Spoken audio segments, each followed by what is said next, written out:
Best health packages up to 80% discount. Tirumala Diagnostics. నమస్తే sir. నమస్తే ఉషా గారు. గోవాలో జరిగిన ఇన్సిడెంట్ మాట్లాడాలంటేనే ఒళ్ళు గగురు పుడుస్తుందని చెప్పుకోవచ్చు. 4 ఏళ్ల పిల్లాడిని, తన కడుపున పుట్టిన కొడుకుని భర్త వల్ల ఏ ఇబ్బందులు వచ్చాయో, ఎటువంటి ఇబ్బందులు ప్రాబ్లమ్స్ ఫేస్ చేసిందో తెలియదు, కానీ ఏ తల్లి కూడా కన్నబిడ్డని చంపే ప్రయత్నాన్ని కానీ ఆలోచన కానీ చేయదు. ఇతల అలా చేసింది అంటే అసలు వినడానికే భయంకరంగా ఉంది. ఒక నిమిషం ఆ న్యూస్ చూసినంతసేపు కళ్ళలో నీళ్ళు తిరిగాయని చెప్పుకోవచ్చు. అతి దారుణంగా చంపింది. సూట్ కేసులో చంపిన తర్వాత సూట్ కేసులో పెట్టి తీసుకెళ్లడం కూడా జరిగింది. ఆ ప్రాసెస్లోనే పోలీసులు పట్టుకున్నారని విషయం బయటకు వచ్చింది మనం వింటున్నాం. అండ్ దాంతోపాటు ఒక ప్రముఖ కంపెనీకి కూడా తన CEO అని చెప్తూ ఉన్నారు. అంటే అంత ఎడ్యుకేటెడ్ అయి ఉండి ఏం నేర్చుకుంది? సొంత పిల్లాన్ని చంపే ప్రయత్నం ఎందుకు చేసింది? తన కడుపున పుట్టిన పిల్లాన్ని చంపింది అంటే చిన్న విషయం కాదు. వాస్తవ కథనాలు ఏంటి సార్ అసలు? ఈ ఇష్యూ ఏంటంటే అండి, బేసిక్గా సుచనా సేత్ అనే ఒక సాఫ్ట్వేర్ ఇంజనీర్, 32 ఇయర్స్ ఆమెకి. 2010లో ఆమెకి పెళ్లి జరిగింది. ఓకే. అండ్ ఆమెకి ఒక 4 ఏళ్ల కుమారుడు ఉన్నాడు. అట్లనే 2022లో డైవర్స్ కూడా అయిపోయింది. ఓకే. వాళ్ళ హస్బెండ్ బయట కంట్రీస్లో ఉన్నాడు, జకార్తాలో పనిచేస్తున్నాడు. ఈ అమ్మాయి డైవర్స్ అయిన తర్వాత ఎప్పుడు కూడా పెళ్ళయి డైవర్స్ అయిన తర్వాత పిల్లలు ఉంటే పిల్లల గురించి గొడవ అవుతూ ఉంటుంది. డైవర్స్ అయితే జరిగిపోద్ది ఉషా గారు ఇందులో. బట్ ఇప్పుడు ఈ అమ్మాయికి ఒక కొడుకున్నాడు, 4 ఏళ్ల వయసు. ఈ కొడుకు ఆబ్వియస్గా తల్లికి ఎంత ఇష్టమో తండ్రికి కూడా అంతే ఇష్టం ఉంటుంది. తల్లికి ఎంత హక్కో తండ్రికి కూడా అదే అంతే హక్కు ఉంటుంది. అయితే ఈ కొడుకు గురించి గొడవ స్టార్ట్ అయింది కోర్టులో. డైవర్స్ అయితే అయిపోయింది, ఇద్దరు ఒప్పుకున్నారు, మాకు ఒకళ్ళంటే ఒకళ్ళు ఇష్టం లేదు అని డైవర్స్ వచ్చేసింది. ఈ కొడుకు గురించి తండ్రి GWOP అని, guardianship and wards original petition అని ఒక యాక్ట్ ఉంటుంది. ఓకే. అంటే ఏంటి అంటే, ఈ ఎప్పుడైతే డైవర్స్ అయిపోయి పిల్లవాడు కానీ లేకపోతే పాప కానీ ఉంటుందో, నాకు కూడా కలవాలని ఉంటుంది అని తండ్రి అంటాడు, నా దగ్గరే ఉండాలి అని మదర్ అంటుంది. లేకపోతే ఒకవేళ పిల్లవాడు ఫాదర్ దగ్గర ఉంటే మదర్ నాకు కూడా పిల్లవాడు కావాలని అడుగుతాం జరుగుతుంది. ఈ కేసులో ఆ 4 ఏళ్ల పిల్లవాడు మదర్ దగ్గర ఉంది, సుచనా సేత్ దగ్గర ఉన్నాడు. ఓకే. కోర్టులో ఈ కేసు డైవర్స్ అయిపోయింది, కానీ ఈ కేసు ఇంకా నడుస్తూ ఉంది. ఓకే. ఏది పిల్లోడు ఎవరి దగ్గర ఉండాలి ఏంటి అన్నది. అయితే ఈ కేసులో లాలో ఎలా ఉంటుందంటే, పిల్లోడు ఎవరి దగ్గర ఉండాలా అన్నది తర్వాత సంగతి.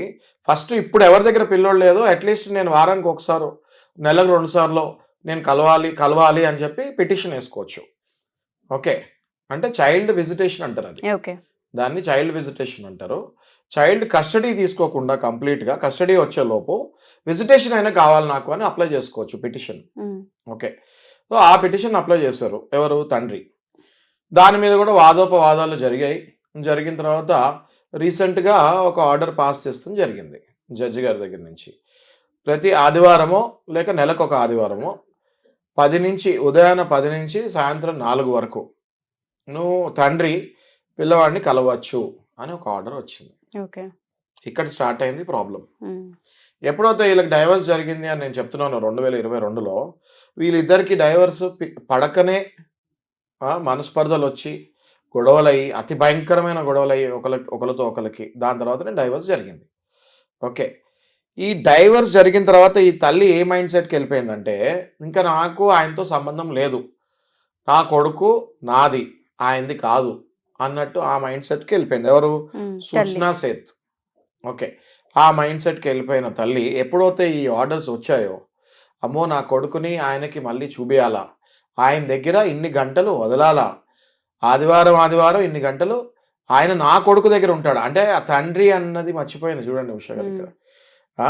అదే కొడుకుకి తండ్రి ఆయన అన్న విషయం మర్చిపోయి ఆ కొడుకుని బెంగళూరు నుంచి గోవాకి తీసుకెళ్ళి ఏం చేయాలా అని ఆలోచిస్తూ, ఓకే, ఫస్ట్ ఆ తల్లి ఆమె కూడా సుచనా సేత్ కూడా ఆత్మహత్య చేసుకుందాం అనుకొని డిసైడ్ అయింది.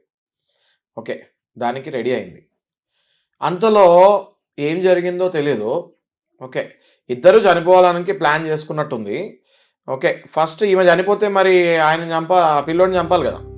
రైట్. సో అట్లా కాదని చెప్పి ఫస్ట్ పిల్లవాడిని చంపుదామని డిసైడ్ అయ్యింది.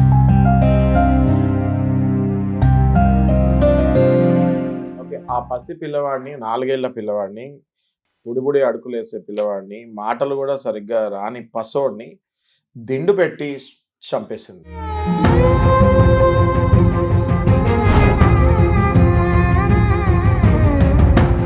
చంపేసిన తర్వాత ఓకే, ఏవో కొన్ని ఆ ప్రాసెస్లో బ్లడ్ కూడా వస్తాం జరిగింది.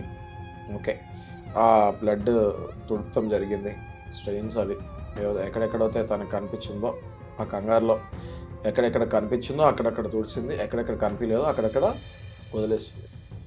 ఆ తర్వాత ఈమె సుచనా సేత్ ఏం చేసిందంటే అక్కడ ఉన్న రిసెప్షన్కి ఫోన్ చేసి నాకు అర్జెంటుగా గోవా టు బెంగళూరు నాకు కార్ కావాలి అని అడగడం జరిగింది.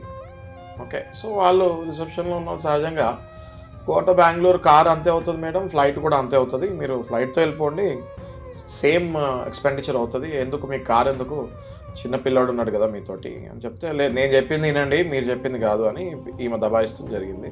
దాంతో వాళ్ళు క్యాబ్ బుక్ చేశారు. క్యాబ్ బుక్ చేసిన తర్వాత ఈమె ఒక పెద్ద లగేజ్ తీసుకొని కార్ ఎక్కుతాం జరిగింది. ఆ లగేజ్లో ఈ పిల్లవాడి మృతదేహం ఉంది. అయితే హోటల్లో waiters, Goa is a tourist place. Okay, వాళ్ళు ప్రతిదీ అబ్జర్వ్ చేస్తూ ఉంటారు. ఉషా గారు, గోవాలో మీరు గోవాకి వెళ్తున్న జరిగితే గోవాలో ఎంత టూరిజం ప్లేసో అంతే అబ్జర్వేషన్, పోలీసు వాళ్ళది కూడా చాలా గట్టి అబ్జర్వేషన్ ఉంటుంది, సెక్యూరిటీ కూడా అంతే ఉంటుంది. లైసెన్స్ లేకుండా ఏ కారు నడిపినా వెంటనే సీజ్ చేస్తారు, పెద్ద పెద్ద ఫైన్లు వేస్తారు. అలాంటి గోవా ప్లేస్లో ఈమె ఇలా చేస్తంతో ఆ వెయిటర్కి అనుమానం వచ్చింది. ఈమె వచ్చినప్పుడు ఒక పిల్లవాడితో వచ్చింది కదా, వెళ్ళేటప్పుడు ఒక్కటే వెళ్తుంది ఏంటి అని అనుమానం వచ్చింది. అనుమానం వచ్చిన తర్వాత అక్కడ లోపల రూమ్ క్లీన్ చేస్తానికి వెళ్ళాడు. జనరల్గా గెస్ట్ వెళ్ళిపోయిన తర్వాత రూమ్ క్లీనింగ్ జరుగుతుంది. రూమ్ క్లీనింగ్ వెళ్తాం జరిగింది. రూమ్ క్లీనింగ్కి వెళ్ళినప్పుడు అక్కడ ఒక దగ్గర రక్తం కనిపించింది. ఈమె హడావిడిలో చెప్పాను కదా మీకు, కంగారులో హడావిడిలో కొన్ని దగ్గర తుడిచింది, కొన్ని దగ్గర తుడలేదు. ఆ బ్లడ్ స్టెయిన్స్ కనిపించాయి. That could be blood vomiting ఆ అబ్బాయి చంపేసేటప్పుడు చేసుకొని ఉండొచ్చు. ఆ బ్లడ్ స్టెయిన్స్ అక్కడ ఏదైతే కనిపించాయో దాంతో వానికి వెయిటర్కి అనుమానం వచ్చింది. ఆ అనుమానం రాగానే ఇమ్మీడియట్గా మేనేజ్మెంట్కి చెప్తాం జరిగింది. మేనేజ్మెంట్ సీసీ కెమెరాలు చూసింది. సీసీ కెమెరాల్లో ఈమె వచ్చేటప్పుడు 4 years బాయ్తో వచ్చారు. అక్కడ కంపల్సరీ గోవాలో ఎక్కడైనా కూడా ఆధార్ కార్డు ఇవ్వాల్సిందే. చిన్న పిల్లవాడి దగ్గర నుంచి ఎవరు వెళ్ళినా లోపల వాళ్ళ ఆధార్ కార్డ్స్ ఇవ్వాల్సిందే. సీసీ కెమెరాలో చూశారు, రికార్డ్స్ చెక్ చేసుకున్నారు. వెళ్ళేటప్పుడు ఈ పిల్లోడు ఉన్నాడు, వచ్చేటప్పుడు ఈ పిల్లోడు లేడు. వచ్చేటప్పుడు అంత లగేజ్ లేదు, వెళ్ళేటప్పుడు చాలా పెద్ద లగేజ్ తోటి కార్ ఎక్కింది. వెంటనే గోవా పోలీసులకి అనుమానం వచ్చి ఇన్వెస్టిగేషన్ స్టార్ట్ చేస్తానికి ఈ కార్ నంబర్ అవన్నీ డీటెయిల్స్ తీసుకొని బెంగళూరు పోలీసులకి ఇస్తాం జరిగింది. ఈమె బెంగళూరుకి ఇట్లా అరైవ్ అవ్వగానే ఆమె కారు చెకింగ్ చేస్తాం జరిగింది. చెకింగ్ చేసేటప్పుడు డిక్కీలో ఉన్న ఆ లగేజ్లో ఆ బాడీ బయటపడుతుంది. పోలీసు వాళ్ళు అది చూసి నిబ్బరపోయారు. ఎందుకంటే వాళ్ళకి బాడీ చూస్తాం కామనే, కానీ తల్లి కొడుకుని, అది కూడా 4 ఏళ్ల పసోడిని చంపి లగేజ్లో పెడుతుందని, అది పోలీసు వాళ్ళు ఒక్కసారిగా వాళ్ళు ఎన్ని క్రైమ్స్ చూసినా దాంతో ఎమోషనల్గా బ్రేక్ డౌన్ అయ్యి ఓకే ఆ బాడీని పోస్ట్ మార్టం రిపోర్ట్కి పంపిస్తుంది జరిగి అట్ ద సేమ్ టైం ఈ పిల్లవాడి తండ్రి జకార్తాలో ఉన్నాడు, అవుట్ ఆఫ్ కంట్రీ. ఆయన చైల్డ్ కస్టడీ వచ్చింది కదా, సండే పిల్లవాడిని చూసుకుంటానికి టైం దొరికింది కదా, సో నా కొడుకుని నేను చూసుకోవచ్చు అని ఎలాగో టికెట్స్ బుక్ చేసుకొని బయలుదేరాడు. ఓకే, ఇంకా ఆ తండ్రికి ఆ న్యూస్ ఎయిర్పోర్ట్లో ఉండగానే అందింది. ఓకే, ఆయన చైల్డ్ పర్మనెంట్ కస్టడీ లాగా అయిపోయింది. ఎందుకంటే ఆ పిల్లవాడి మృతదేహం వాళ్ళ ఫాదర్కి చేతిలో పెట్టడం జరిగింది. సో దీంతో ఆ తండ్రికి చైల్డ్ పర్మనెంట్ కస్టడీ వచ్చేసింది.